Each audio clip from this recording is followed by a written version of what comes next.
Hello and welcome, David Baker. Welcome to the Wisdom for Life podcast. It is Monday morning, July 18th, the year of our Lord 2022. So, welcome, and we're glad that you're here. Monday morning, you know the drill. We try to teach you something where you can teach your children, okay? What the richest and wisest man in the world taught his son, that's what we want to do to make sure we teach our children. The topic today is so important, powerful lesson on being a servant. Okay, on being a servant. It is so important to understand the role of a servant and how we are to live in that way. So many people do not understand it, do not get it, do not understand and realize how powerful that is. So we're going to go through that. We have 7 lessons. I encourage you to pick one of these verses for a memory verse to teach your children that, and then to teach them this when they get up, when they walk, when you're driving, before you go to bed. Find some time during the day to make sure you get this truth across to them. Okay? All right, day 1. If you cause trouble in your house, you'll get nothing but to serve the wise. If you cause trouble in your house, you'll get nothing but to serve the wise. Proverbs 11:29. He that troubleth his own house shall inherit the wind. That's all you got. You'll inherit the wind. And the fool shall be servant to the wise at heart. Okay? You're going to be a servant to the wise at heart. Proverbs 17:2. A wise servant shall have rule over a son that causeth shame. Well, I'm not an heir. I'm not one of the king's children. A servant can have rule over the son that causeth shame and shall have part in the inheritance among the brethren. That's pretty neat, okay? How important it is to be a servant, to serve and help and to do what you can in that way, okay?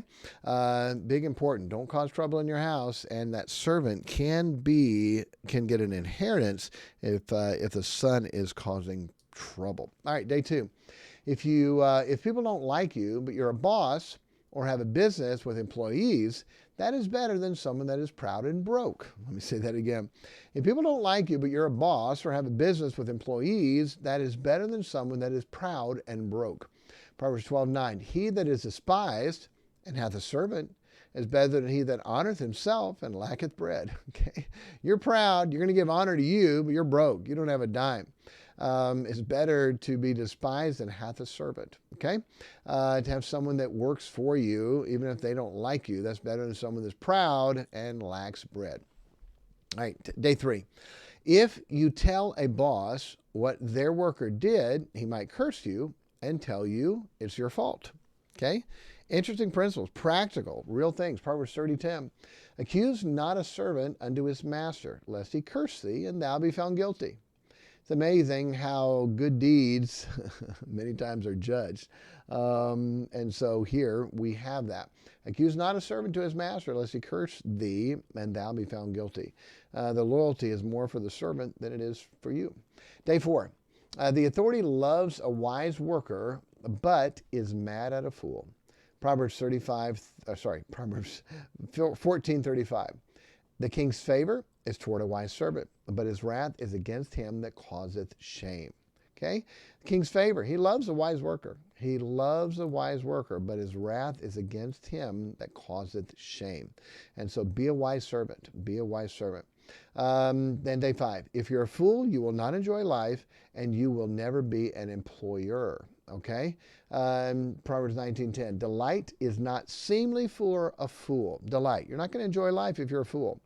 Much less for a servant to have rule over princes. Okay? For a servant to have rule over princes, you'll never be in charge. You'll never be the boss. How come? Because you're a fool.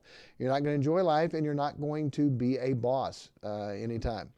All right, day 6. Don't borrow money, or you will be a worker for someone else. Proverbs 22:7. The rich ruleth over the poor, and the borrower is servant to the lender. Okay? If you borrow money, you will end up serving them. And day 7.